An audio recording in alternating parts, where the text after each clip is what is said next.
বেকারত্বের বোঝা যখন গায়ে, তখন ছেলেটা রাতের অন্ধকারকে ভালোবাসে, দিনের আলোকে ভয় পায়। 18 বছর বয়সী বেকার ছেলেটা এখন বাবার চোখে তাকিয়ে কথা বলতে পারে না। এজন্যই দীর্ঘদিন থেকে একসাথে বসে খাবারটাও খায় না। এক সময় স্বপ্ন দেখতো, আর এখন স্বপ্ন দেখায়।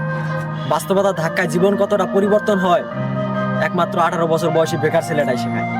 ঘরের বেকার ছেলেটা ঝোল হিসেবে বাবার শরীরে রক্ত পান করে, আর ভাত হিসেবে বাবার শরীরে মাংস চিবায়। হঠাৎ করে নিজের কাঁধে দায়িত্ব দেখে হতাশায় পড়ে যায়। বয়সন্ধিকালে শারীরিক পরিবর্তন ঘটে, বইয়ের মাধ্যমে আমাদের শেখানো হয়। তবে জীবন পরিবর্তনের গল্প কেন উল্লেখ হয়নি? ব্যক্তি নিজেকে কেন বুঝতে হয়? কাকেই বা প্রশ্ন করি, উত্তর তো আর মিলবে না। তবে তোমরা ছোট যারা রয়েছো, বেকারত্বকে হেয়ালি মনে করো না।